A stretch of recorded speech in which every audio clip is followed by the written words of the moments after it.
research in New York, and it was Kant and Husserl on the question of transcendental logic, dissertation. Yeah, in fact, I met Nishad at one of his lectures in the philosophy department, and we were very much interested because especially in the German center, we are now teaching Kant and Husserl, and so the topic is the transcendental as paradigm, the Kantian transcendentalism as paradigm, and then Brentano, Husserl, Heidegger, Paul Ricoeur, and Merleau-Ponty, and how they how would I claim that they could break that paradigm to some extent. But in the case of Husserl, as we all know, that someone who actually tried to overcome this and went back to Descartes, but in the end it became a transcendental trap. I would say it's a transcendental phenomenology. So we are very happy to have you here, Nishad, and we look forward to your lecture. And before that, I want to make I would like to request you to join a signature campaign to retain a chair, Husserl chair and Heidegger chair at the University of Freiburg. So there's a signature campaign going on, so which I have posted in the Facebook and also in Gmail. Please join the signature campaign. And this was a chair, in fact, founded by neo-Kantian Heinrich Rickert, and then later held by Husserl, Heidegger, Eugen Fink, and recently Günter Figger. And this is unfortunately, as they did in 2000, so they are going to replace that with an assistant professor in analytical philosophy. So we are not against analytical philosophy. We only want to retain the Husserl Heidegger chair in Freiburg. So then you will find that in the Facebook, or I've already sent a mail with the link. Please join the signature campaign. Thanks, Professor Maniti was sent to chair this session, and I will request you to introduce the speaker.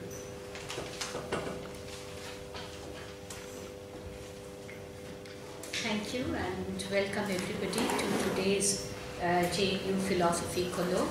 We have with us a very young philosopher who has, as you just heard, finished his PhD from the New School of Social Research on two of the most important philosophers that one can think of, Kant and Husserl, and Nishad Patnaik did his graduation from Delhi University, post-graduation also from Delhi University. I think you wrote an MPhil dissertation on Wittgenstein.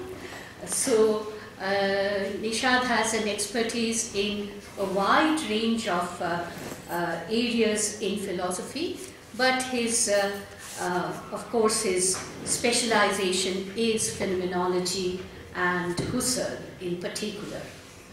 So today, Nishad is going to speak on indeterminacy and identity in Kant and Husserl on moral consciousness. Nishad. Thank you. Firstly, it's great to be here, and you know, this paper is a little dense, and I should have distributed copies, but if you want, and if you want a copy of the paper, just ask me and I'll email it to you at some point. So let me get right into it. This paper attempts to set up a dialogue between Kant and Husserl by comparing their closely connected yet distinct conceptions of moral consciousness in relation to their respective articulations of the field of cognition. Such a dialogue proves productive, I'm suggesting, insofar as, in contrast to the traditional approaches to ethical issues, which tend to focus on questions of principle and judgment, it brings to light the experiential dimension of ethical existence, what it is to not only act ethically, but to encounter oneself as acting ethically, as claimed by a conscience, for example. So this is the typical phenomenological move, right, of stressing experience and self-reflection, etc. But there's a problem in that which I shall elaborate.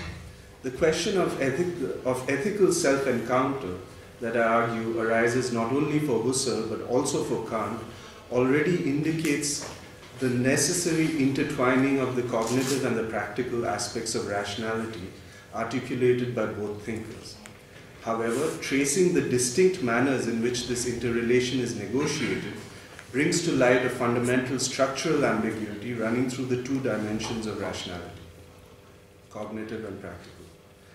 This ambiguity, as I will elaborate, centers on the relation and distinction between the phenomenal and the noumenal, to use Kant's convenient terminology, but I'll try and show how the problem kind of resurfaces in Husserl, who's supposed to have gotten away from this distinction, and gives rise to analogous effects and problematics in both domains and for both systems. In order to facilitate this dialogue, certain basic systemic presuppositions common to both thinkers must be kept in mind. And this is just a very basic sort of sketch which provides, the basis for beginning a kind of comparison, beginning a dialogue. Both Kant and Husserl reject the classical empiricist view that knowledge arises through our representation of external, mind-independent reality. Yet this does not imply the rejection of objective cognition and a retreat to the merely subjective. Rather, the conception of objectivity itself becomes that of ideal objectivity, which includes not just particular objects of experience, but in the end, the unified spatio-temporal realm of possible experience for Kant and what Husserl comes to call the horizon. Correlatively, for both, cognition is inherently constitutive.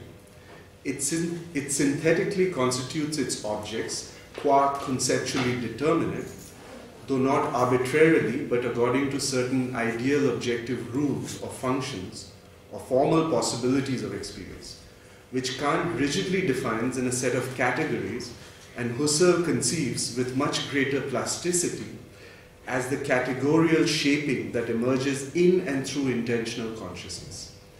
This sets up cognitive activity as both constituting and constituted, or as a movement between immanence and transcendence. Second, consequently, the external world as a spatio-temporally unified phenomenal realm is an accomplishment of rational consciousness. Thus, both the world and consciousness necessarily involve a certain historicity, even if this historicity remains implicit in Kant to a certain extent.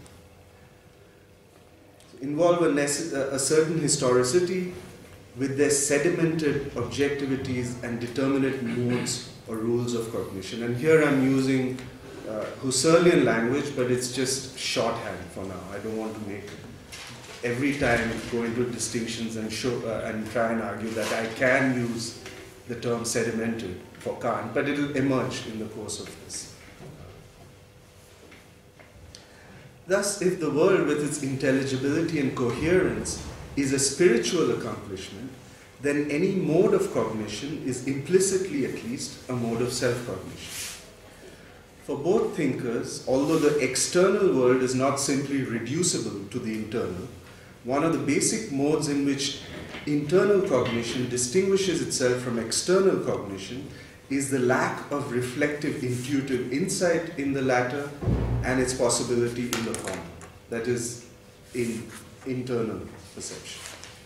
As Kant asserts, quote, "It must be possible for the I think to accompany all my representations." He does not say, and this is the important one, that it must in fact do so. It is not that internal cognition is always explicitly reflective and self-aware. Ordinarily, our synthetic cognitive activity goes on in an implicit pre-thematic mode of self-awareness. However, internal cognition contains the possibility of transforming passive implicit self-awareness into active explicit self-awareness in a way in which externally oriented cognition, immersed in its object, does not. Consider, for example, the Pythagorean theorem. We all learned the proof at some point, and some of us even intuitively saw its validity. Yet ordinarily, we do not intuitively accomplish or perform its proof every time we use the theorem for our calculations. We take its validity for granted, with the knowledge that we can always return to its proof. The theorem becomes part of the furniture of the world, a sedimented objectivity in the Husserlian sense. This holds even more so for the concrete cognitive functioning of consciousness. Unlike second-order mathematical and logical objectivities, which qua abstractions from first-order cognitive objectivities have a certain reflectivity built into them, this is not the case with ordinary, say, perceptual cognition. The latter goes on in passive fashion, in the mode of immediate familiarity and recognition of always already constituted concepts, and we are not called upon to explicitly apply concepts or justify their application. Third point, this inevitable tendency towards familiarity, whereby constituted, formal or empirical objectivities of cognition become part of the furniture of the world, contains the possibility of their distortion and reification. These objectivities appear absolute or pre-given, and their emergence in the constitutive activity of consciousness is lost sight of.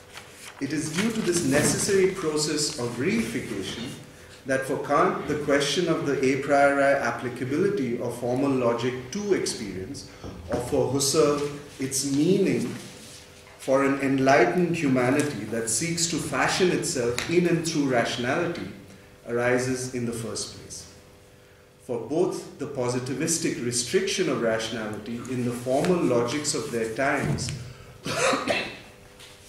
calls for a transcendental critique that initially aims to trace these logics back to the synthetic activity of consciousness and thus restore intuitive, experiential content to them. And all these terms that I'm using can be elaborated, and there are problems involved in them, but we can come to that in our discussion. This minimal sketch of the basic commitments of Kantian transcendental idealism and Husserlian phenomenology in the theoretical cognitive sphere bring me to the main concern of this paper, the structuring ambiguity between the phenomenal and noumenal as it plays itself out in the practical ethical realm. In the theoretical sphere, both thinkers discover through the very process of tracing back these constituted objectivities of reason that no absolute point of origin in the constituting activity of consciousness can be isolated. The very spatio-temporal discursivity of finite consciousness, the fact that thinking itself is an activity that unfolds in space and time, implies that reflecting consciousness is given even to itself only indirectly as it appears to itself qua representation, and never immediately as it is in itself, in its synthesizing, constituting, or spontaneous activity. This non-presence of consciousness to itself sets up the tension between the noumenal and the phenomenal, or immanence and transcendence, that structures the writings of the two thinkers. It has two irreducibly interconnected aspects. First, the synthesizing activity of consciousness, which, while not immediately given, must be posited as a necessary condition for determinate representational cognition. This activity, qua spontaneous, to use again Kant's language, opens up the space for the emergence of freedom as a preconceptual and pre-representational mode of experiencing. Second, the lack of representational closure which reflective consciousness becomes aware of in becoming aware of its own subjection to space-time opens up the domain of transcendence qua transcendental as that which exceeds determinate cognitive representation. It is this very indeterminacy in these two related aspects of the self, which is at the same time constitutive of it, that I'm suggesting forms the basis of moral self-consciousness, embodied in the moral law for Kant and in the ethics of self-responsibility for Husserl. For both, moral consciousness is inseparable from the question of moral selfhood, as a specific kind of rational self-formation that is capable of being motivated or claimed by morality. Here, a difference in the manner in which this indeterminacy and thus the transcendental is understood by the two thinkers emerges. Whereas Kant conceives the transcendental as the noumenal beyond that is necessarily posited but unknowable, for Husserl it becomes the potentiality or genetic ground for cognitive determination. This difference, reflected in Kant's conception of spatio-temporal limits and Husserl's conception of horizon, seems decisive, since it implies a transformed notion of what constitutes possible experience.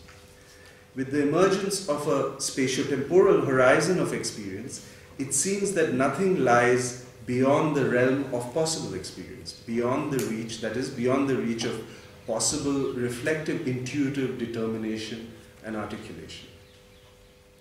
So there's an infinite extension of sense, as it were, in Husserl, it seems, which can always be determined in different ways, sliced up in different ways, analyzed according to the activity of knowing consciousness.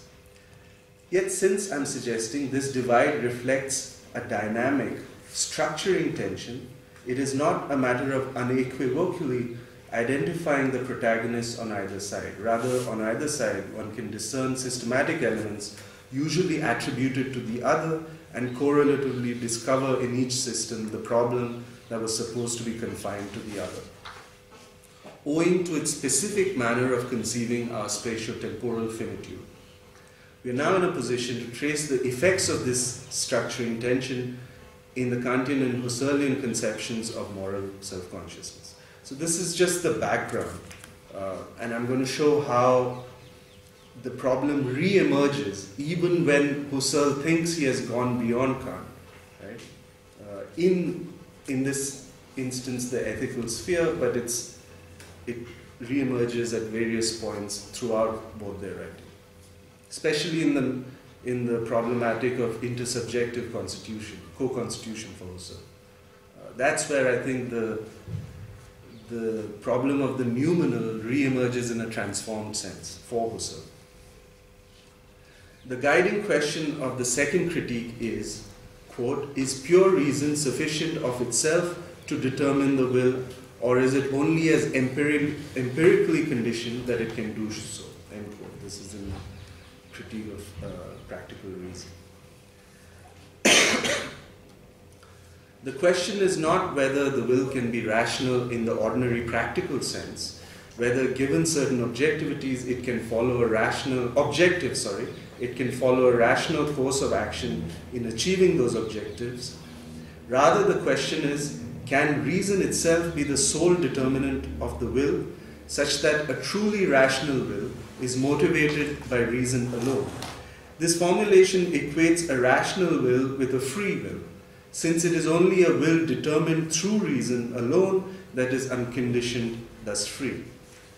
However, this opens up an unbridgeable distance between the empirically conditioned sensible realm and the unconditioned supersensible realm of reason/freedom. This initial strict separation systematically underpins all the subsequent distinctions within Kant's practical philosophy, and is the source of the formalism that it is often charged with. This formalism seems to prevent Kant from seeing that unconditioned freedom has significance only to the extent that it can manifest itself as a determining ground of the will within the concrete possibilities of moral life. Without such sensible, quote-unquote, articulation, the ideal of unconditioned freedom seems an empty construct of reason, which can exercise no real moral claim upon us as one of our highest or innermost possibilities that we ought to realize. In his analysis of the second critique, Husserl raises precisely this objection. For Husserl, Kant's strict separation of the sensible realm from that of pure reason, leading to the Widersinnigkeit of an empty, non-sensible conception of the moral will, stems from his overlooking the possibility that the will may be determined through ideal objectivities, which, consonant with Husserl's extension of intuition beyond sensibility in the sixth logical investigation, rests on the intuitive apprehension or constitution of ideal possibilities.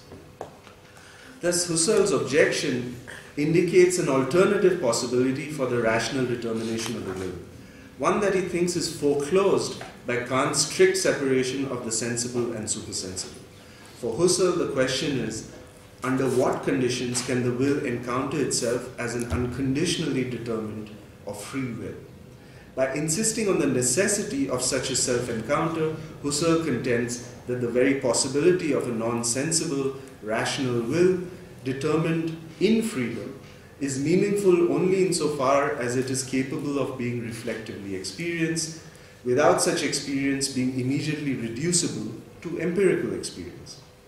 Husserl's critical transformation of Kant's practical philosophy, in continuity with that of his theoretical philosophy, seems to lie in this enlarged conception of sensibility. The latter permits Husserl to argue that the realization of non-sensible freedom, constitutive of moral consciousness, is not a demand wholly external to human life. It necessarily emerges and manifests itself as a reflective movement within this life, within the horizon of human socio-historical possibilities of experience. It is clear why Kant should want to resist this move towards concrete determination, since this would imply that the unconditional determination of the will is itself conditioned by its sensible or experiential manifestation.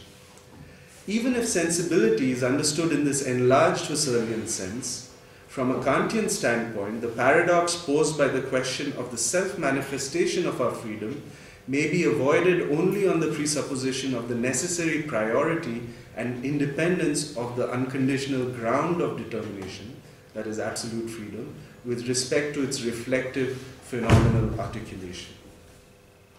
Yet such a Kantian response would, and this is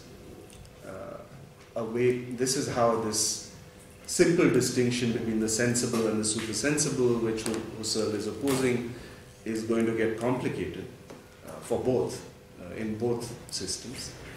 Yet such a Kantian response would not be as unambiguously formal as it appears. For Kantian formalism itself points to an important aspect of human rationality, and thus of experience in an enlarged sense, our capacity to conceive our unconditioned autonomy, and therefore act independently of our ordinary empirical interests. Although the unconditioned cannot be known in empirical experience, it can be conceived, and conceived as the determining ground of the will.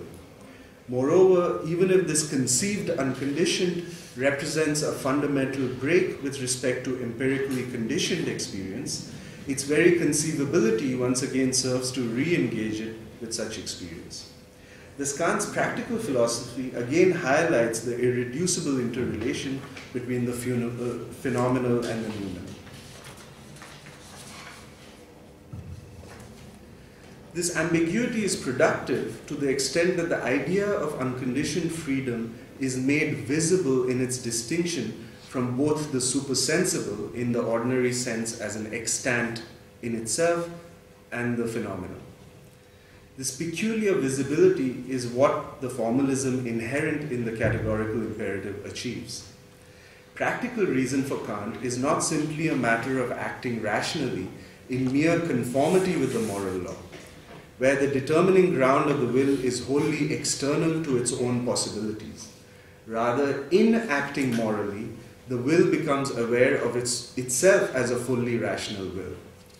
And yet for Kant, in contradistinction to Husserl, this rational figuration of the will within ethical life is not a mode of cognitive, intentional self-articulation and clarification through a process of reflection.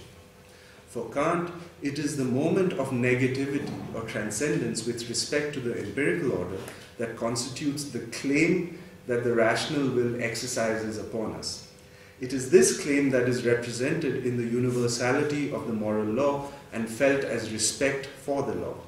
Respect arises from our self-awareness of our possible movement towards the realization of the unconditioned, towards our supersensible destination, as Kant calls it.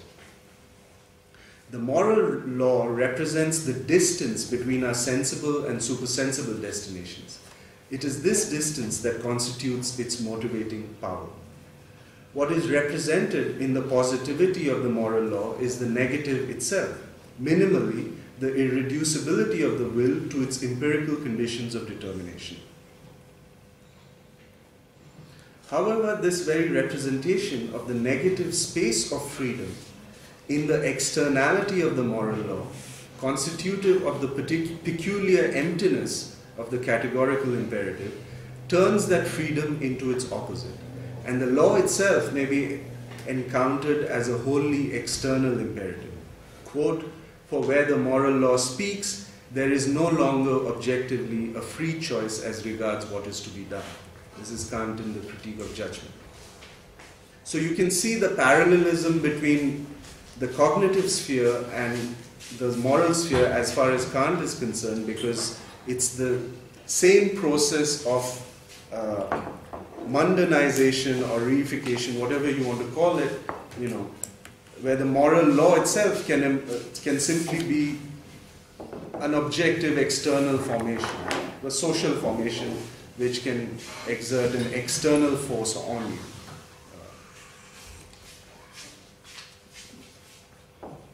Although the determinate figuration of the negativity of the will in the form of the moral law is distinct from the conceptual self-articulation of the understanding in an object of knowledge, the former still entails its own mode of representative closure.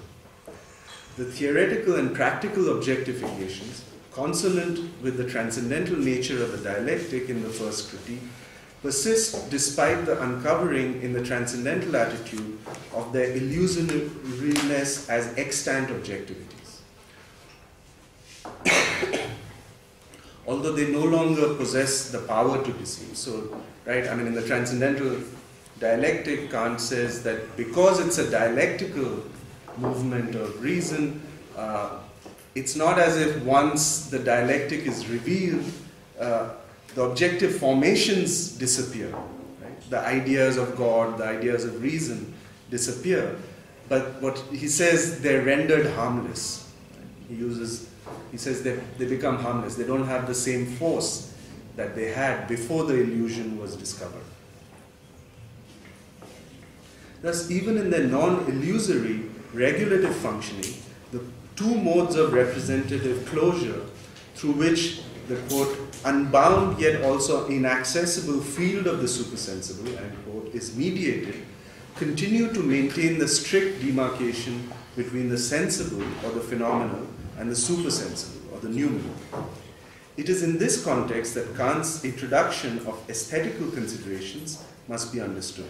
And I'll go into this, if time permits, a little bit. If reflective judgment serves a mediating function, as Kant claims, between the theoretical and practical realms, it is because it tries to articulate the transcendental as an experiencing, as the ceaseless yet, quote, purposiveness without purpose, remember, is the experience of beauty. So it's regulative, purposive movement of rational thought, below the threshold of objective or conceptual representation. On the one hand, this move appears to reintroduce experiential content into the apparent formalism of Kant's practical philosophy, and thus closes the gap with respect to the phenomenological conception of moral rationality.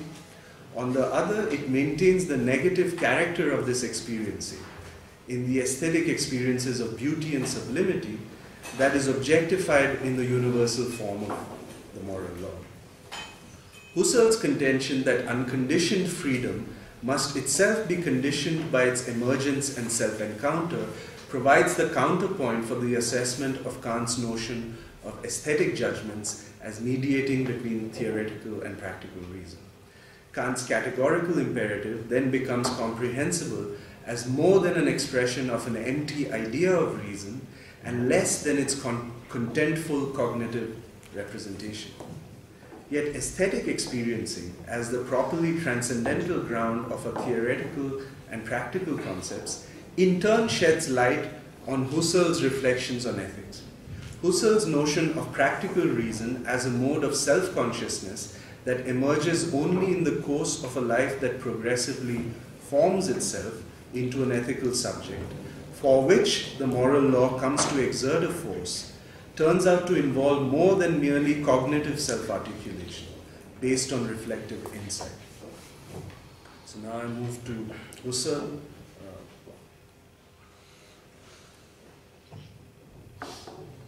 For Husserl, unlike Kant, practical reason appears to be continuous with theoretical reason.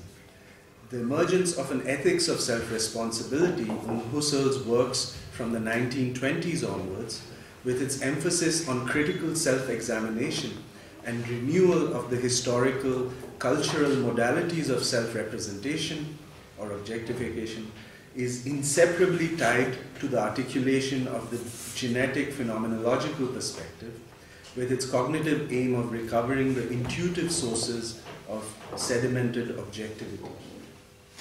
Once genetic phenomenology recasts the understanding of the noetic-noematic correlation of the static phase in terms of the historical and intersubjective self-formation of the ego and the world, the ethical cognitive imperative, and I'm using ethical cognitive here deliberately, obviously, becomes that of subjecting one's traditional, passively inherited beliefs concerning the world and oneself to reflective self-clarification. This ethical imperative towards an, quote, towards an examined life does not address itself to the subject from the height of some posited topos oranos, and the will so determined does not strive towards the realization of an a priori moral ideal of freedom, devoid of all experiential content. Rather, for Husserl, to be faced by an ought and to be claimed by it is an inner possibility of concrete human life. A possibility, moreover, that emerges as a motivating force only with the accomplishment of a certain orientation within this life. It is only for a life that has already shaped itself into a critical, rational, self-responsible subject that the moral ideal presents itself as an ideal to be pursued and represents this life to itself as a self-shaping, rational striving in freedom. However, from a Kantian perspective, this continuity of the practical with the cognitive leaves Husserlian ethics open to the dangers of a kind of moral perfectionism that appears to set up an uncritical teleology based on an ideal, although always infinitely distant, human essence. In contrast to Kant, this ideal is not merely posited in a regulative sense, rather it constitutes the ideal objectivity that qua essence motivates from within. For Husserl, unlike Kant, the distinction between the absolute and the relative seems to be drawn within the phenomenal realm of possible, even if infinitely deferred, intuitive realization, and points to the problematic of the interrelation between immanence and transcendence that I alluded to in connection with Husserl's theory of cognition, qua intentional reconstitution. So this is continuous with the cognitive understanding for Husserl, where there's an infinite extension of sense and everything becomes subject to reconstitution. Even if that reconstitution, unlike Kant, is very plastic, there are no categories that are being reconstituted. There's no fixed set of categories that are going to be give you all of a priori knowledge, right? But despite the plasticity, it's as if everything remains within the possibilities of thought. Right? There's nothing beyond thought, unlike for Kant. In relation to Kant, the salient feature of Husserl's thinking on ethics, and perhaps its major contribution, lies in its unstinting emphasis on the necessity for the self-articulation of the universal or unconditioned dimension of the rational or the moral, in and through the self-formation of a life. It is only through this self-formation that concretely unfolding life encounters itself in its unconditioned character, that is, as a subject capable of choosing itself as freedom. Our subjectivity as unconditioned freedom is not fully formed, is not born fully formed at the instant of the break with sensible experiencing. Rather, the space for its emergence, and with it subjectivity itself, must first be constituted within the horizon of a historicity that continues to shape itself and take possession of itself as a life of reason. It is this idea of the constant movement towards self-articulation that ties the Kaizo articles to Husserl's analysis in The Crisis. Yet in The Crisis, we find a considerably refined view of this movement, one that while posing the question of the inner teleology, transforms its significance in a manner that does not presuppose an ideal essence of humanity, as its guiding telos. The moral ideal does not appear at the outset to stand over against the historicity of reason. Rather, Husserl's emphasis on the self-articulation of a life as a rational life means that the latter is inseparable from the immanent historical unfolding of reason, which in and through this unfolding comes to reflectively grasp its own inner movement. In becoming self-aware of its own historicity, reason becomes aware of its own latent possibilities. To the extent that reason is, quote, an entelechy which has come to itself, become manifest to itself, end quote. This is in The Crisis, right in the introduction. Theoretical reason is inherently practical. However, its practicality consists not in a direct determination of the will according to a pre-established objective ideal, but in letting the space of reflective autonomy emerge within the horizon of its own unfolding. This implies, first, that in The Crisis, the ideal of a rationally constituted humanity in self-reflective freedom, in its functioning as an arche of the teleological unfolding of reason, is understood in its animating yet indeterminate character. Husserl recognizes that while the ideal of unconditioned universal reason animates ancient philosophy, the very pursuit of this ideal in the subsequent course of philosophical development results in its inevitable transformation and distortion, until in its modern positivistic and skeptical variant, it is so far removed from its original animating sense that the latter is almost unrecognizable in it. So now the notion of the horizon, obviously, as it develops, encompasses the historical horizon, right? In addition to what would be called the spatial, or which is the same as the intersubjective horizon of coexistence, right? So it's the historical horizon which leads to these forms of sedimentation and calls for a reworking, etc. And which gives rise to modern science, which Husserl is attacking in The Crisis of the European sciences. Consequently, for modern consciousness, in the thraldom of the positive sciences, the initial symptomatic expression of this animating ideal takes the form of an inarticulate dissatisfaction.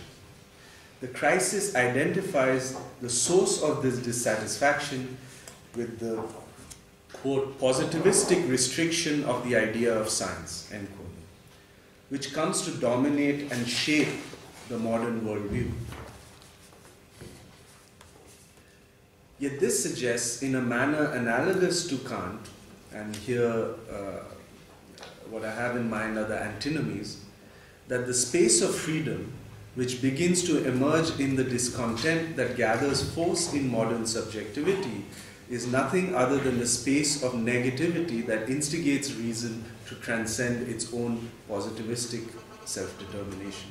So if you recall that in the antinomies, the antinomies are what Kant calls reason in conflict with itself. Right? It's the very staging of reason in conflict with itself. Right? So, and he poses a set of opposites, right? Contraries. The world is either determined or undetermined. It's either there's freedom or there's determination in the world. Either the world has a first cause and a beginning in time, or no beginning in time and infinite, etc. And he says that these are actually the dialectical illusions into which reason falls, in its very movement, precisely when that movement is not recognized as illusory, right? So, to the extent that reason posits its metaphysical constructions as extant objectivities, it falls into illusion, right? And gets into these endless debates which go beyond all possible experience and therefore can never be solved or determined one way or the other. Right? So, similarly, but the reason that this conflict is transcendental is precisely because Kant says there's an inner tendency of reason towards totality, right? I mean, every objective formation that reason constitutes and realizes its own formation, it wants to overcome, right? So, for every condition that it encounters in the world, it seeks its further condition, right? Until either it says it realizes that there's an infinite regress and therefore totalizes that infinite regress, and for instance says that the world has no beginning in time, but there's an infinite chain of causality, or it says that this regress has to end and therefore there's a first cause or an uncaused cause, or God, etc. Right? So these are the kind of metaphysical tendencies which are not arbitrary. Right? They are inherent to the very structure of reason, right? As for Kant. But it's the fundamental sort of moment of negativity that instigates reason to go beyond what is given as its own objective self-formation, right? As the condition. So I'm saying that there's an analogy between that and here in this notion of inarticulate dissatisfaction. Right? It's the moment of negativity vis-a-vis the positivistic restriction of rationality itself in the positive sciences. Right? Because there's this restriction, obviously there's all the skeptical tendencies and so on re-emerge, right? Because you're looking for absolute knowledge. Science thinks that it has found absolute knowledge, but in this positivistic restriction. But that itself, that restriction itself then instigates reason to find its further condition, right? Because every explanation in the end becomes a mode of description. So every explanation becomes a description, so you can constantly ask, but why? Why? You can go further and further. So the skeptical tendencies that emerge with this positivistic restriction is what first emerges as an inarticulate dissatisfaction for Husserl. I should be more precise. It's not the skeptical tendencies per se, but just because, as I shall argue, skepticism remains within the positivistic restriction, right? But it's that moment of negativity, this inherent tendency of reason, qua movement, to go beyond its own positivistic restriction. That is, that Husserl is identified, right, with the notion of crisis itself. Right? So the crisis of the European sciences, or Husserl was Eurocentric, but if we say sciences, is actually a crisis of reason, insofar as reason itself is now thought as positivistic, right, as in its positivistic restriction. Okay, so yet this suggests in a manner analogous to Kant, the Kant of the antinomies, that the space of freedom which begins to emerge in the discontent that gathers force in modern subjectivity is nothing other than the space of negativity that instigates reason to transcend its own positivistic self-determination. Second, this accounts for why a self-responsible, ethical, or rational subject can encounter its own freedom only as a life to be continuously accomplished, that is, as an infinite task, to use Husserl's phrase. Like Kant, for Husserl, autonomy in this sense cannot have any determinate content. Rather, it is the very recognition and articulation of this fundamental indeterminacy constitutive of autonomous ethical subjectivity. The crisis in articulating the source of the discontent symptomatic of modernity also uncovers the self-fashioning emergence of a self-responsible, ethical, rational, and historical subjectivity. A subjectivity which is aware of itself as a historically constituted self-fashioning, and further of its self-fashioning itself as an infinite task. So unlike, let's say, Enlightenment rationality, which also was a mode of self-fashioning, but which had this notion of a thick conception of metaphysics, right, from which science and so on arose, this is an indeterminate self-fashioning which is, reveals itself as an infinite task. This hints at a certain, even if limited, structural analogy between Husserl's conception of the theoretical, practical task of thinking as infinite and Kant's conception of the ideas of reason as regulative. Further, the infinite and the regulative dimension of reason, uncovered in the reflective movement of thought, form the ground for the possibility of what Husserl terms renewal, and what for Kant amounts to the recovery of a critical metaphysics in the face of the skeptical and nihilistic challenge in modernity. Both recognize this skepticism of reason as naive and self-contradictory, insofar as while being directed against its own objectified self-formations, in asserting itself as absolute, it remains caught in the very logic of objectification. Right? So this is what, so skepticism also makes the first step, but then because its criteria remain the same, it gets reintegrated into the dialectic. For Husserl, the renewal of the primordial sense of autonomy, or more minimally, indeterminacy constitutive of what it means to be human, must steer clear of both modes of reification that govern the unfolding of reason. The possibility of renewal consists in reason becoming aware of the principle of its own movement, and therefore the source of its repeated failures to reach the absolute or unconditioned. In becoming self-aware, reason becomes aware of its own finitude. Again, I'm going back and forth between Kant and Husserl, and maybe many people would object to this, but those objections can be productive. And paradoxically, so reason becomes aware of its own finitude, and there's a paradoxical locution, it becomes aware of the character of its striving and self-shaping as infinite, right? Or its ideas as regulative. So the finitude consists precisely in realizing that its self-shaping is infinite, in the sense that there's no absolute end, no resting place for reason, no metaphysics to be found in the traditional sense. But that sort of non-resting place which keeps reason in movement, I'm arguing, is itself productive. Right? It gives rise to the very idea of modernity and all that goes with it, and the ethics, etc., that come with it.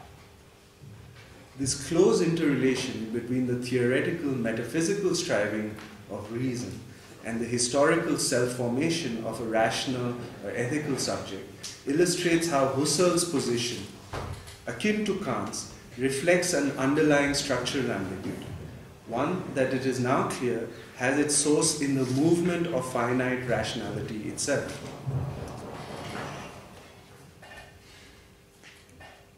Thus, Husserl's conception of autonomy as the historical emergence of a self-responsible subjectivity invokes the fundamental sense of negativity or the contentlessness of freedom that is presented in static a priori fashion in Kant's moral philosophy.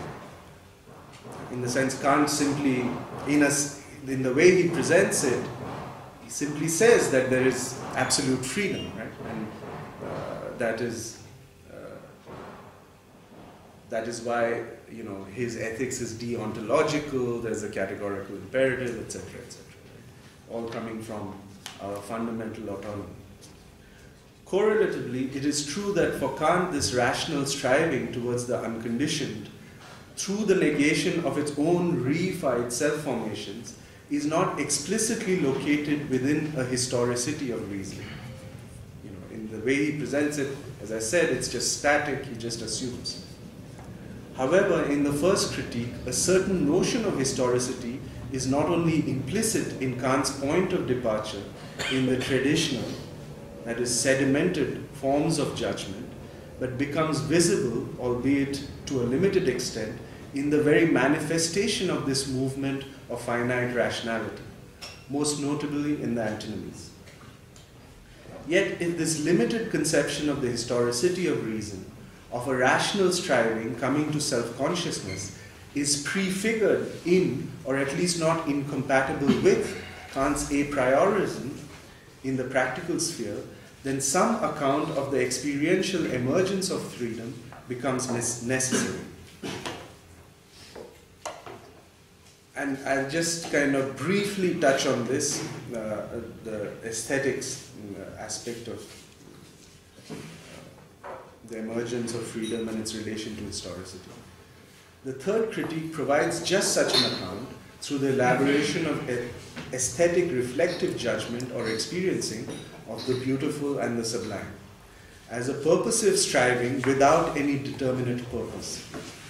It is this very form of purposiveness, revealed in a judgment of taste concerning the beautiful, that opens up the space of reflection or freedom within empirical experience.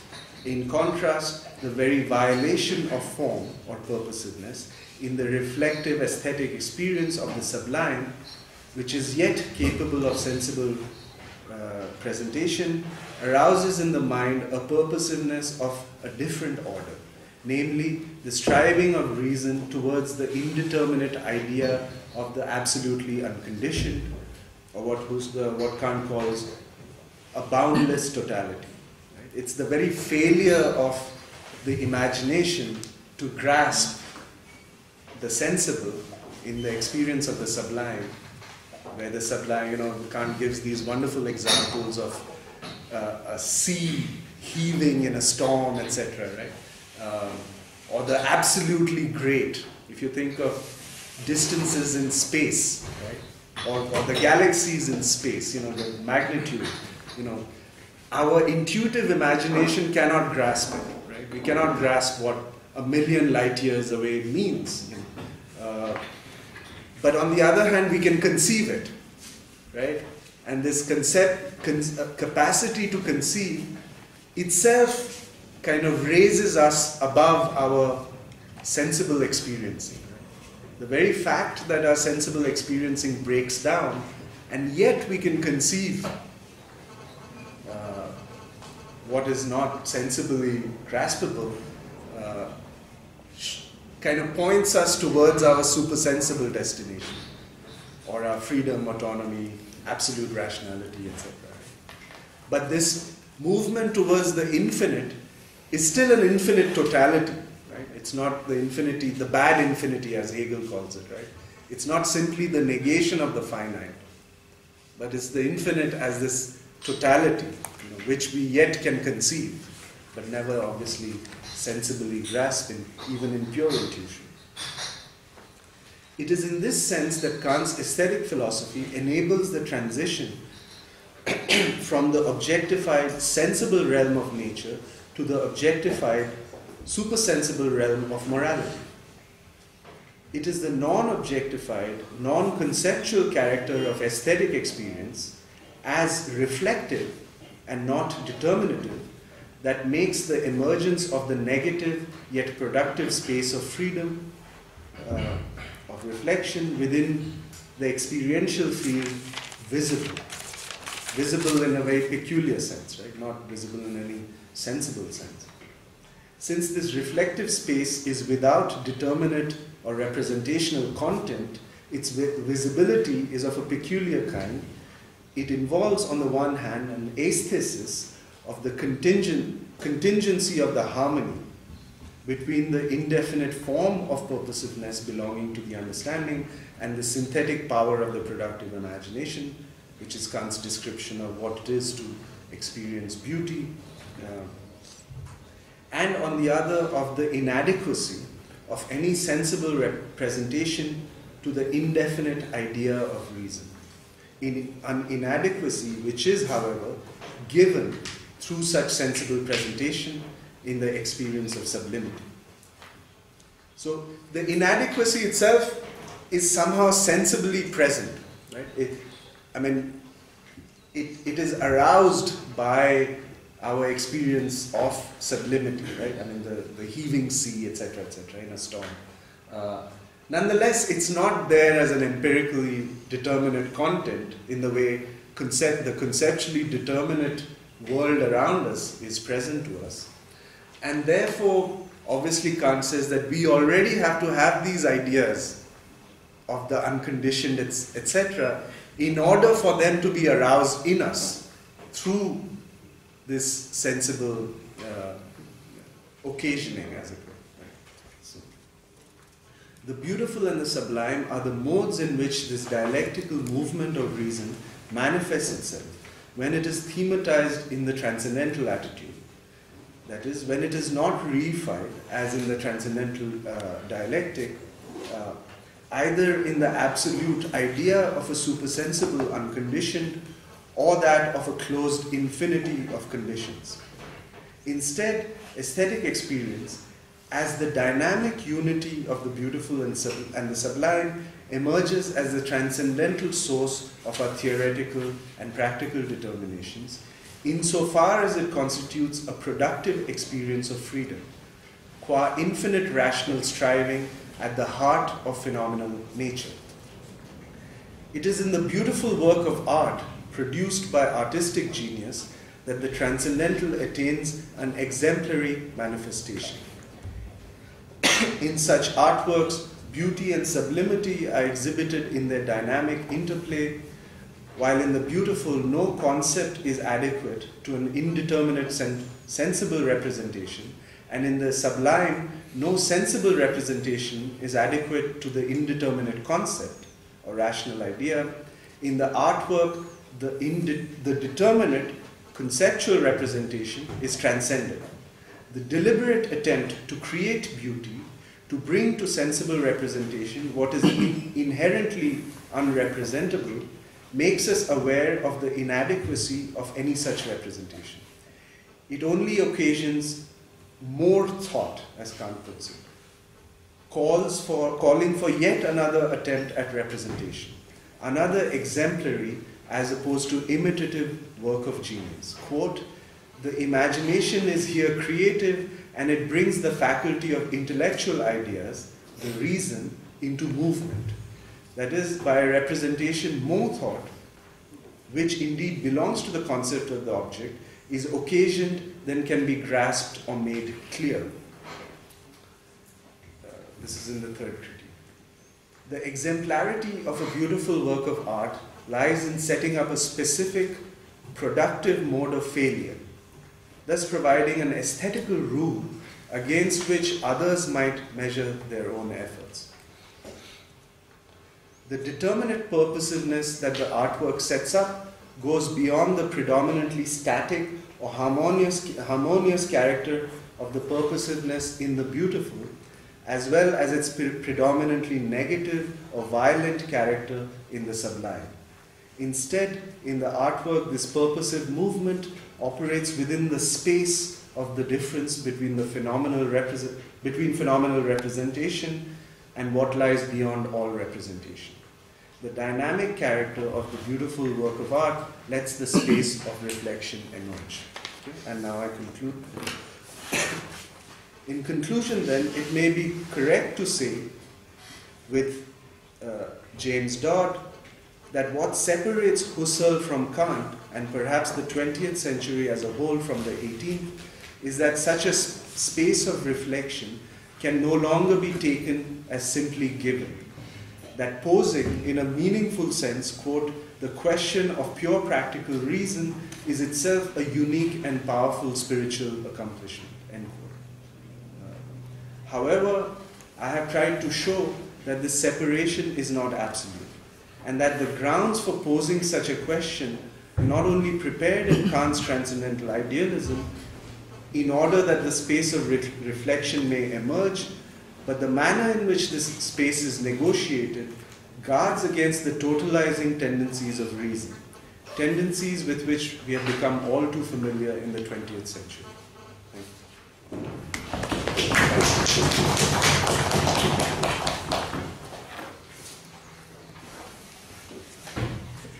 Thank you, Nishad. So the paper is open for discussion. Please, who will start the discussion?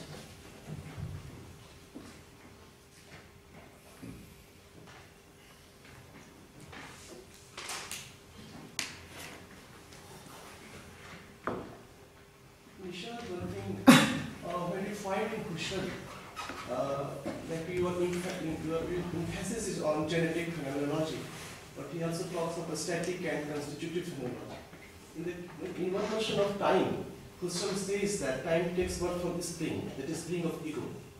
Sorry, can you say that again? From the spring, it's like Spring of some sort of ego. Okay. In that perspective, how do you see the whole thing? How would I see the How whole do you see it is not the phenomenon? in the context of Husserl or generally in the context of Husserl? Well, I mean, Husserl keeps deepening his initial insights, right? So this static, genetic, etc. Is not a complete break, right? So Husserl already has a conception of constitution, intentional constitution, etc. within the static phase, right? But he simply keeps broadening and deepening this notion of intentional consciousness and intentional directedness, where the genetic sort of dimension emerges. And yeah, you're right, it is precisely through his thinking of time, right? And the idea that, so the ego as the spring of time, Husserl would agree with, that the ego has to synthesize, right? But just as in Kant, that synthesis again is in time. Right? So you have again that problem of constituting and being constituted simultaneously, as it were. So that's why there can be something like transcendental, the very notion of the transcendental. Otherwise, it would simply be psychologistic. Right? It would be no different, let's say, from Hume.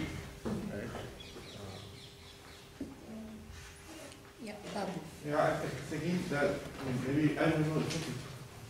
One last point is constitutive and being constituted. I always puzzled over this problem with Kant and Husserl. When the point is observing Husserl from the Kantian perspective or Kant from the Husserlian perspective, maybe both from the Cartesian, I don't know.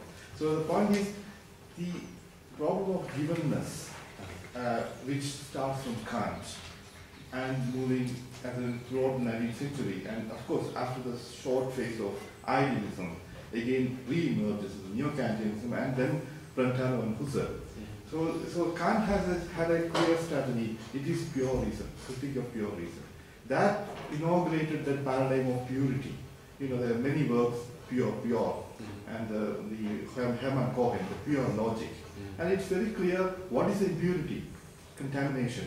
That is the givenness. In the empirical and unshowered, that is the intuition. So Cohen says, no, get rid of that. That logic has to be pure. But logic is never pure. I mean, reason is never pure. Yeah. You know, I think that being constituted, there is something, I mean, before that, which is the givenness. So how would you deal with this givenness? And I have this impression with Brentano, admitting objects in consciousness as intentional objects, and that to a temporal object. Yeah, the sight object. That's the sight object. And I can't imagine that Kant ever would have thought of a temporal object, because time is a priori. Because he's always he's so interested in, you know, a priorizing, synthesizing, constituting, and being constituted, etc., etc. So this is the line of thought, and that's why I find this noetisch and noematisch with Husserl, which is, though there is always uncertainty with Husserl, and sometimes he speaks as noetic, you know, everything becomes science art, you know, becomes constitutive. But then there is the noema. What is this noema? Is the intentional object. And the noema then has its own intentionality. Exactly. That's so amazing. That is the beauty of the whole phenomenology, and later with Merleau-Ponty's primordiality, you can connect with that, and Paul Ricoeur. And that is one point I want to add. The second point is very interesting, you see that experience, even the term experience, the possibility of experience, the farum, and it is both constitutive and given. I can't imagine an experience where there is nothing given. Right. So that problem is always there, as that givenness. Yeah. And again, one third point is this, like, because we use the German terminology, that is a Letztbegründung, which is that final, easy. Yeah, exactly, final reasoning, where there is no final reasoning. There is no finality in this case. So, but still, in the science, within the realm of science, this finality is a closure, and out of practical reasons. That's all. That's how I think. But then the epistemological finality, which is not achievable because of this divide between that constitutive and given. In every case, like starting with the aporia of Greeks, where for Aristotle it is both subjective and objective. And the same with antinomy. I mean, but Kant never discussed that. It is always the limit of understanding. But what about the object, which is the subject of antinomy? So something like that. So there are many interrelated questions pointing in many different directions. So let me, as far as I understand, let me try and address them systematically. And of course, through that, some sort of connection would emerge. So the notion of a priority in terms of time, time as the form of sensible inclusion in Kant, yes, so he does begin with a very static notion of time, right? Just as the form. Right? But in the course of the unfolding of the first critique, you begin to see how time is just not simply a static form within which everything happens, but time has to be necessarily synthesized, and he talks about figurative synthesis, etc., etc.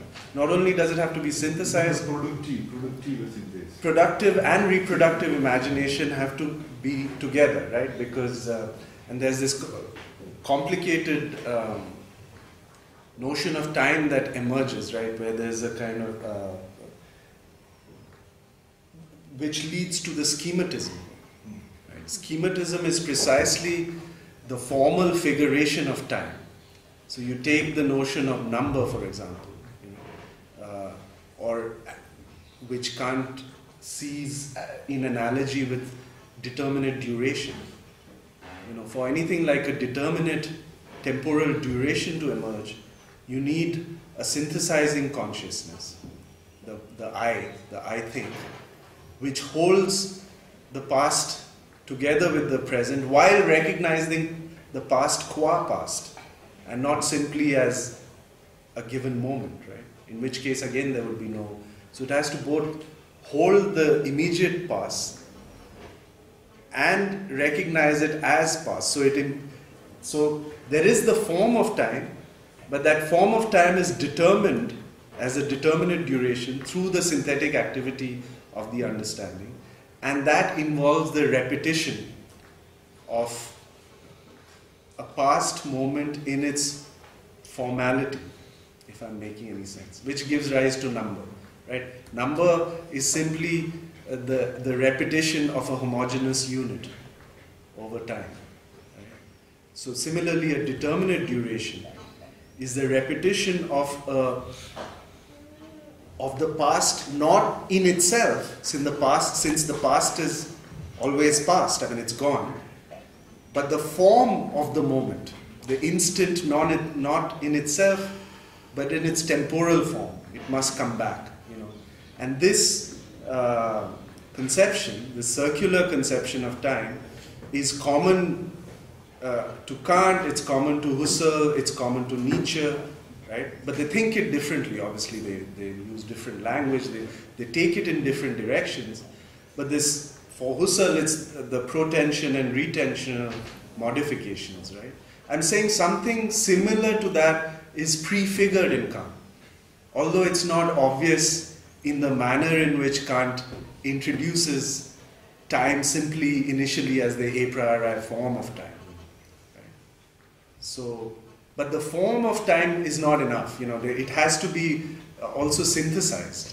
And in fact, Kant says at one point in the transcendental deduction, or maybe in the schematism, that I had simply introduced the unity of the form of time as a given precisely because it's not conceptual. Right? The unity of time itself is not conceptual. Right? You can have the conceptual determination of time, so temporal concepts, right? But time itself is not conceptual, since everything we do happens in time, as it were, right? But he says, nonetheless, one has to posit a original synthesis, which constitutes or puts together the unity of time itself. So even at the level of the aesthetic, you know, he's talking about he's forced to talk about an original synthesis, without which there would be no unity. So that's one. The second, could you remind me? I forgot. In my response, I forgot the other parts of the question. One was to do with the given. Yeah, so the given, you're saying in Husserl, it kind of disappears. Is that what you're saying? Well, I don't know. I mean, Husserl starts with this eidetic collection and then noema, and beyond that, it's I don't know. It's because there's a different forms of morphos. You know, then noumenal, you call it thing in itself, and then Erscheinung, and then noema, and you know, they're all struggling with this. Yeah, of course. Yeah.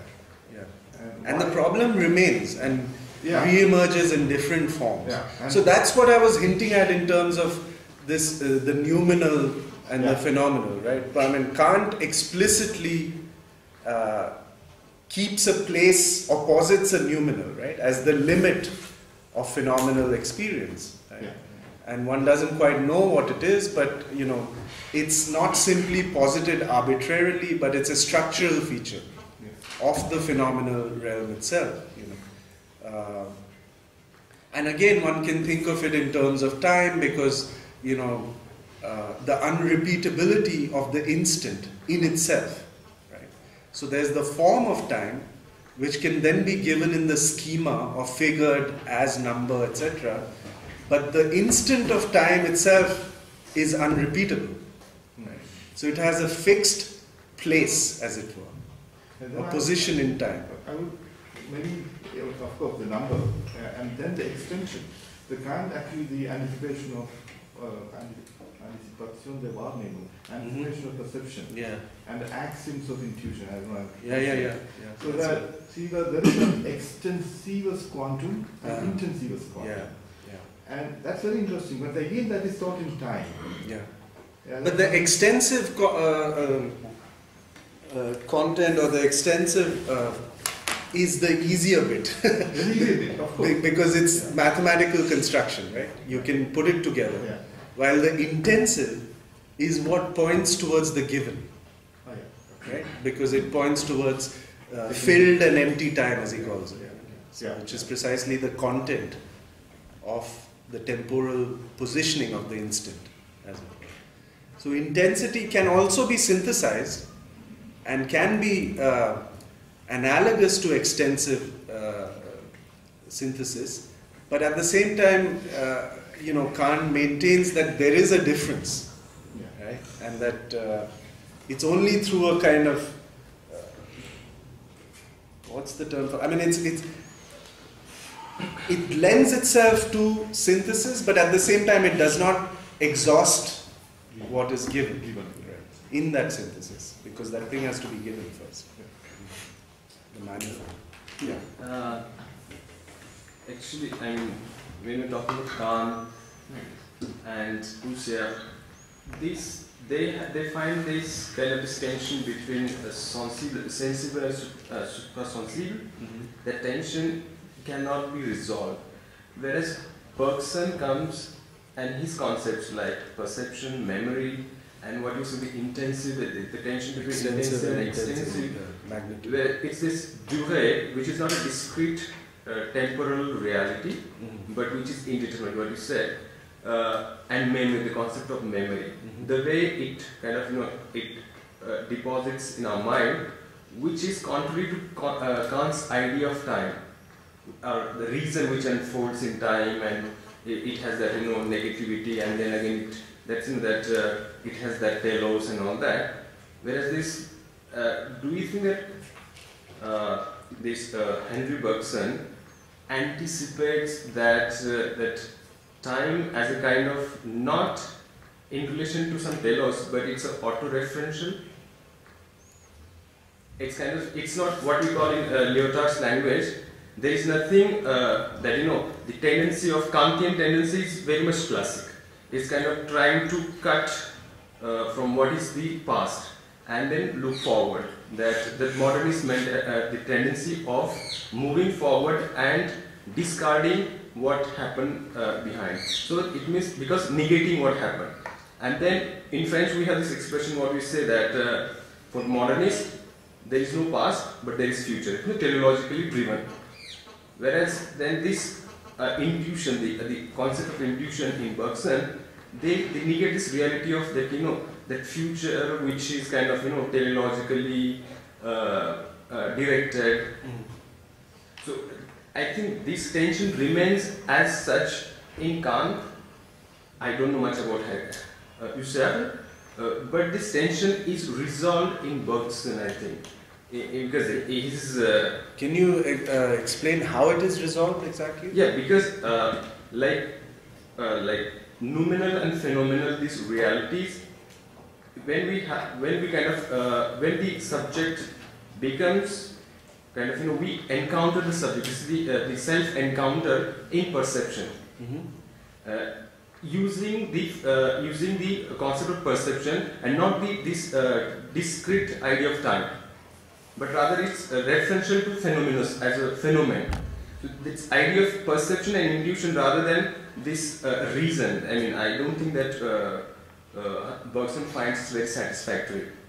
So I think, I mean, we haven't mentioned about Bergson's kind of, attempt to resolve this permanent tension between this. Whereas you said that extensive and intensive, I don't think that analogous they are. They are not? They are not, I mean, what is extensive is not kind of, it's different in nature from intensive. Yeah. I mean, you said that it's an attempt, or it's not only different in degree, but different in nature altogether. Yeah, yeah. Kant says that. Yeah. I think this the idea of intuition, which is not kind of teleological, but there is no kind of forcing, but it's rather autoreferential in Bergson. I hope I'm kind of, No, I'm trying to, I can see where you're going with it, but I don't think Kant is simply teleological, right? Yeah. Because he's actually trying to break with a certain kind of teleology which leads to the bad metaphysics, etc., right? Which goes beyond all possible experience. So he does want to confine reason within possible experience, and that simply means that reason has to be subject to possible intuition in the end, right? To even pure intuition. And that's the way Kant resolves this whole problem, again put in a very static fashion in terms of the a priori applicability of the categories. That a priori applicability through which the categories of the understanding, which forms of thought are necessary forms of thought, then latch on to experience, is precisely through this mechanism of pure self-intuition. Right? Why? Because in synthesizing something, we intuit ourselves as synthesizing, and therefore intuit our synthesis as subject to time. Right? And therefore all our modes of synthesis then emerge as modalities of time. So the categories themselves emerge as modalities of time which can be schematized, right? And therefore presented in pure... Schematism is a very interesting thing because it's a kind of figurative synthesis where you intuitively see how, in self-reflection, how something is determined by time, right? Without reducing that seeing to sensible seeing, right? In the normal sense. Right? So that's precisely pure intuition. You know, you can have a pure intuition of the manifold given in time, right?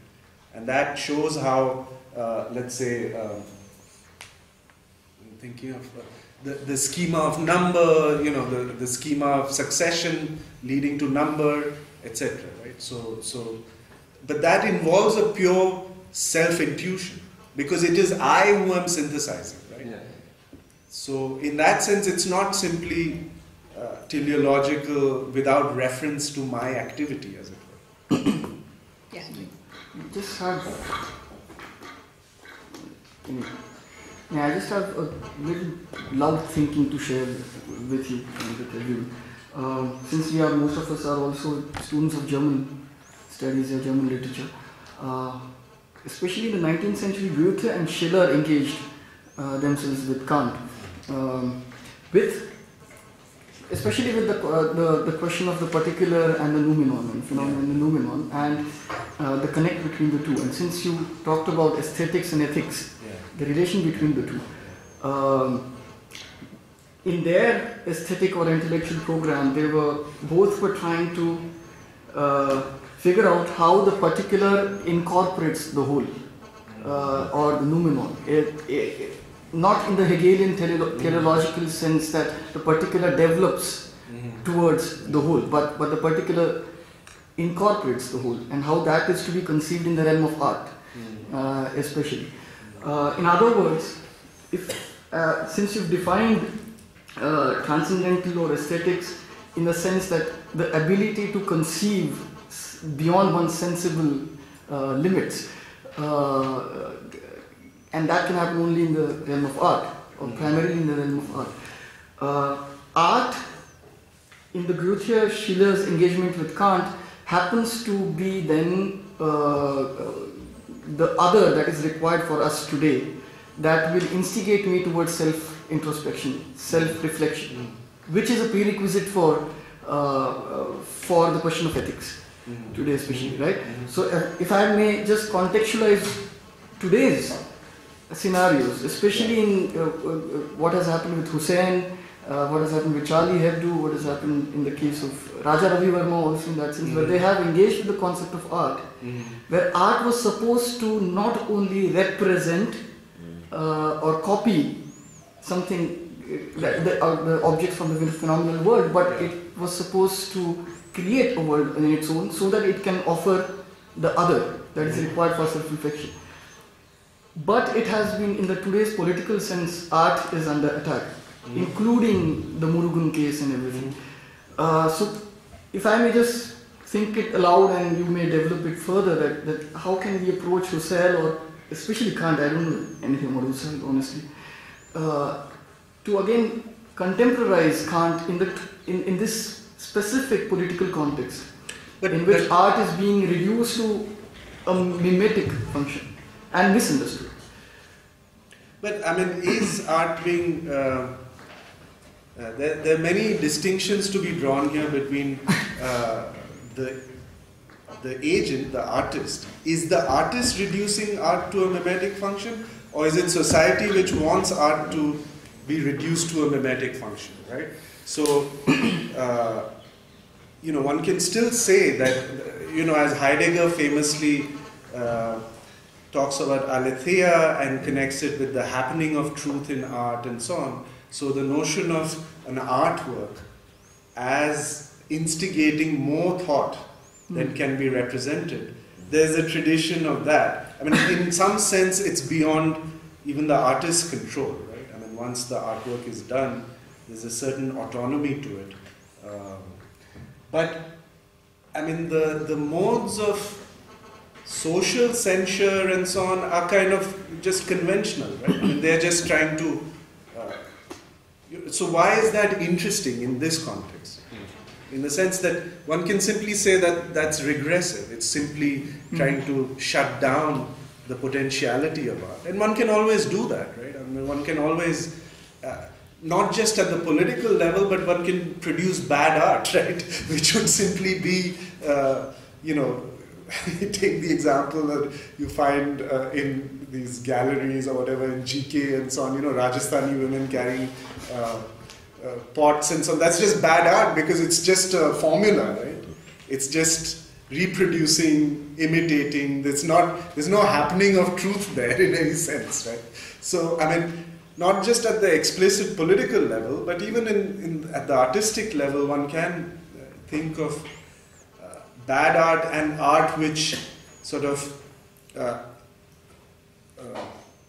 Kant thinks of it as beautiful and so on, but one need not use that terminology. Art simply as that which breaks with every kind of determinate convention of representation. I mean, that's what the modern art movement was, right?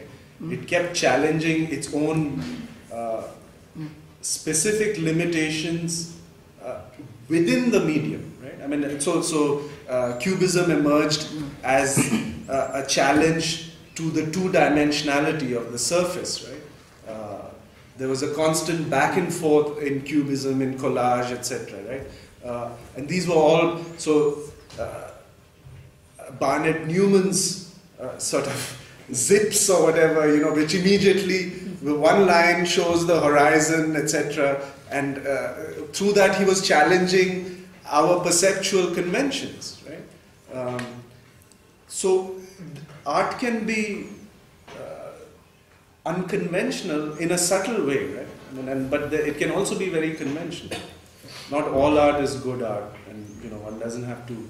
No, but the concept of art. I mean, what happens in the political sense when one thinks of ethics, then one has to think that the other has to be the other community or other culture. That can instigate me to think about myself. But in the aesthetic sense, the other is not necessarily a culture or a person. It is the work of art. Yeah. And it need not be high art or low art. I mean, the other day I was in a music session. There is a security guard who also, Dharampalji, who comes there and learns singing. And he comes from a certain milieu in which he was singing his bhajans, local bhajans, and in that oral tradition, that bhajan was almost in a bhakti parampara was that other that would urge someone to self-reflect. Now, and that is somewhere being misunderstood or being sidetracked, especially in the current political scenario. It is in this political scenario where perhaps if we could reapproach Kant and the concept of aesthetics, okay. We might get some insights for the ethical requirements. I mean, there's always an instigation to self-reflection, right? I mean, even in Husserl, but that's an instigation which is not wholly other, right? It's a self-othering that kind of reflects back, right? Whether you think of positivism, the positivistic restriction of rationality that Husserl says constitutes modern science, that then gives rise to this inarticulate dissatisfaction, or whether you think of the artwork itself reflecting back on the perceiver and even the artist, where the artist loses authorship of the work of art, and therefore the artwork either works or does not work, so it goes beyond the intentions of it. So, but there is this process of a self-othering which then reflects back as well, right? So, I mean, that would be sort of, that's what we do as human beings, right? I mean, we create meaning, but then that meaning imposes itself on us, You can use Marxist terminology for this as well, and then one has to see where that meaning becomes conventional, or where it starts restricting thought, etc. at every level. I think the art uses traditionally the rare possibilities of representation. Rare possibility of representation, as compared to media and day-to-day affair, or newspapers and all this, or even philosophy, I would say. Right. Yeah, so that's why it's an interesting object. Yeah. I mean, that's why art itself is so sort of celebrated in philosophy, right? Because, I mean, art creates new metaphors, right? New poetry.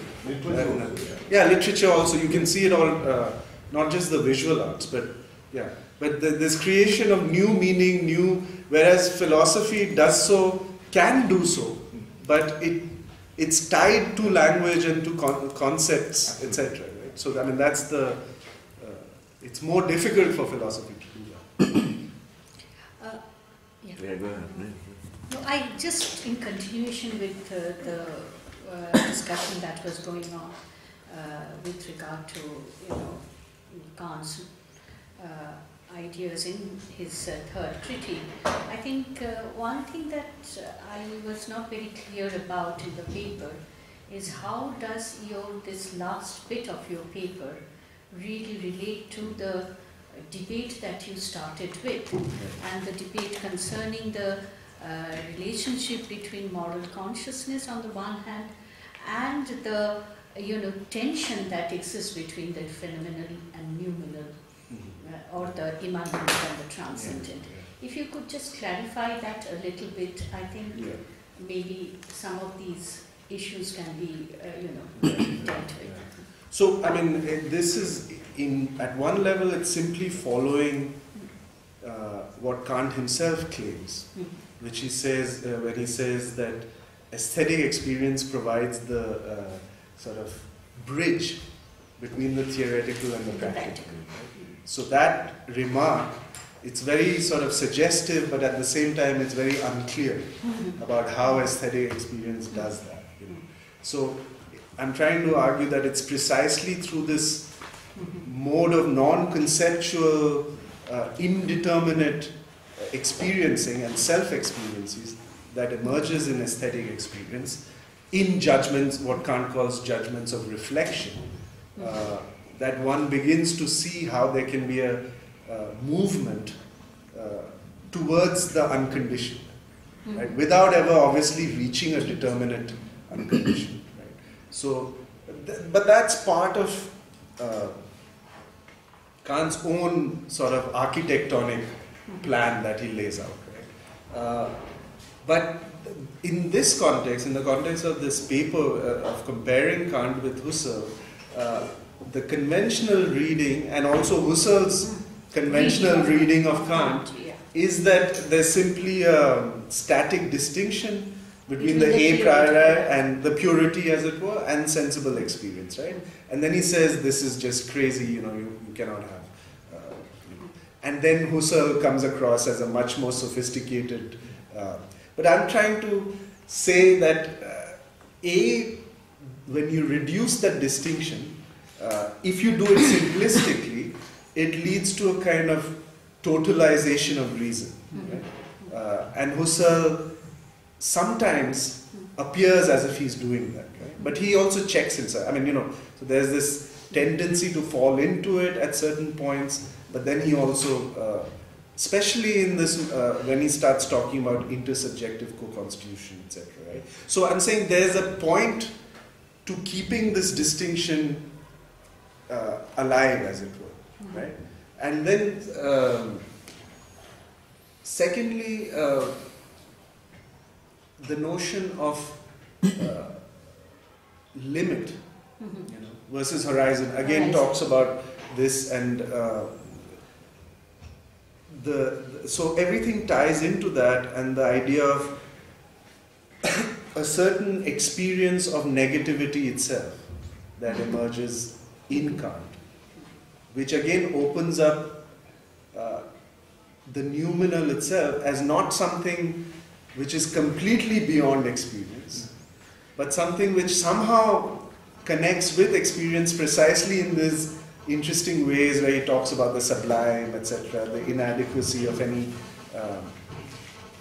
the inadequacy or the negativity, the break with the sensible, itself being somehow given or aroused, not as something which I do as voluntaristically, this kind of resoluteness almost, to use that language, but something which aesthesis, I'm given to myself in this way, right? So that again then challenges this absolute distinction, which seems, the uncomplicated Kant seems to be just making this absolute distinction, right? But you can see interesting ways in which they interrelate, yet Kant wants to maintain this notion of finitude and limit, etc.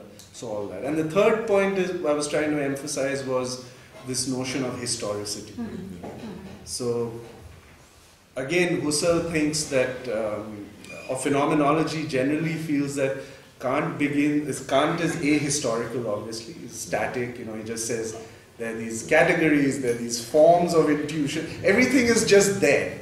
And then he puts everything together and shows how experience is possible, right?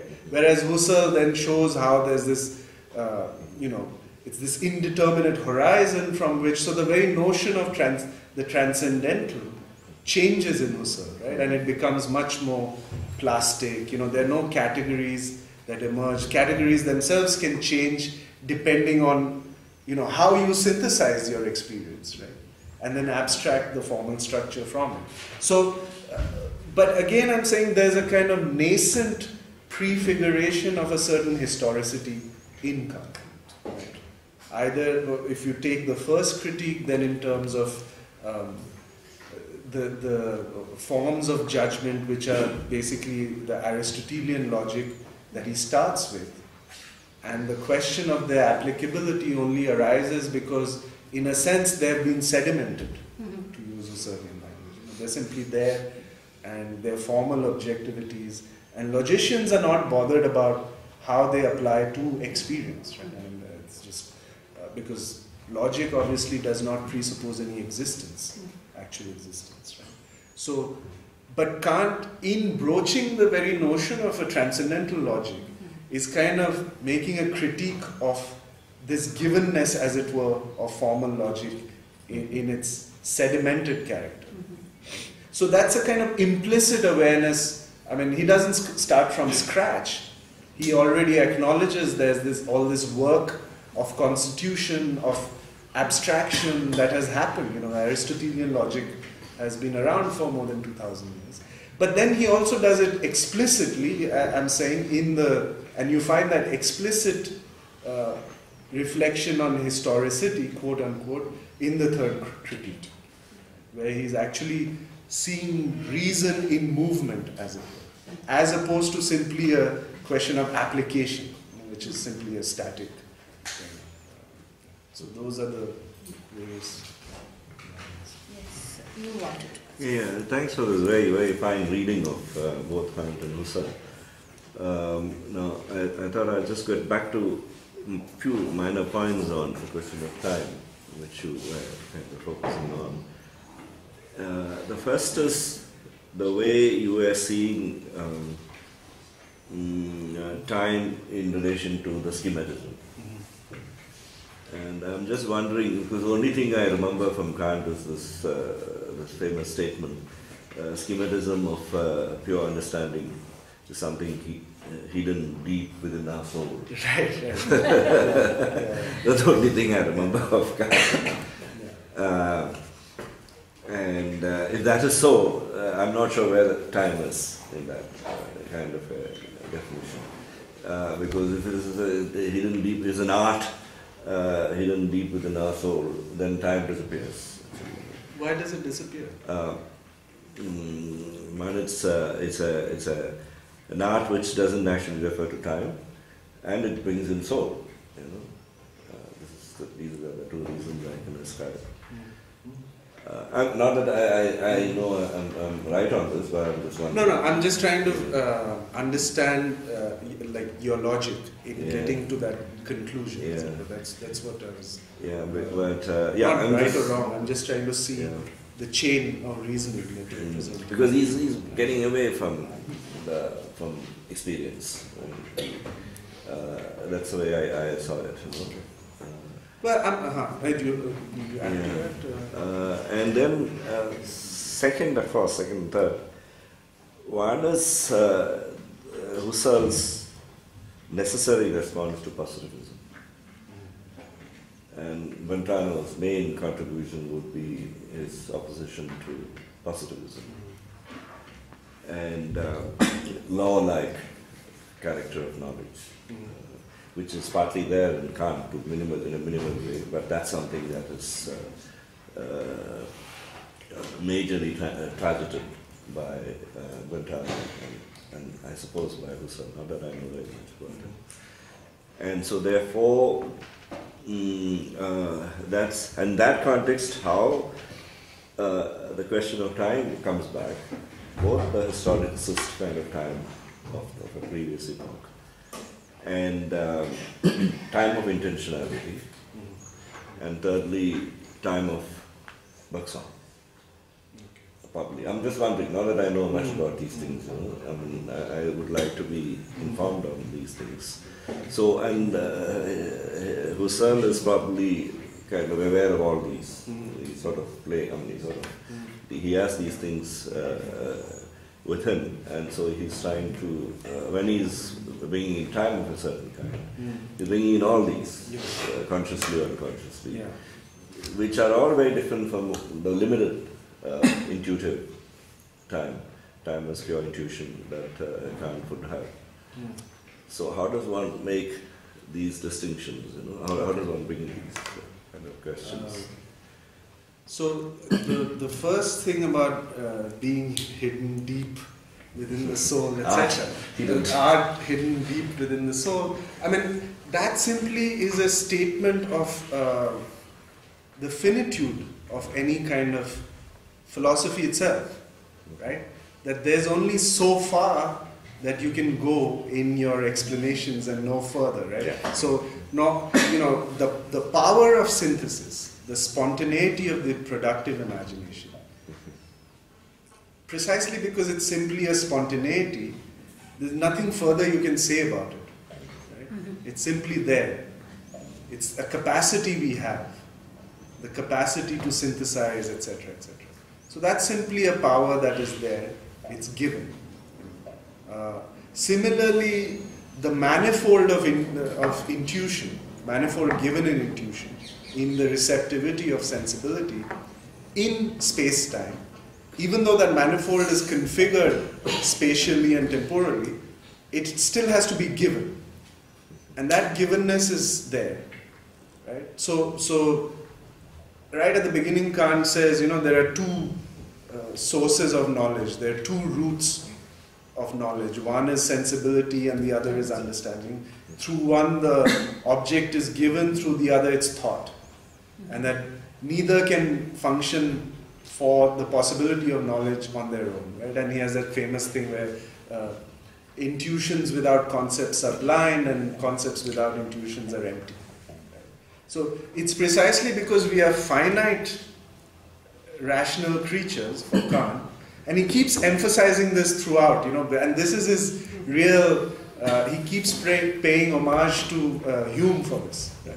This is his real Humean legacy that he's carrying on. Right? that as finite creatures, we can only synthesize what is given to us.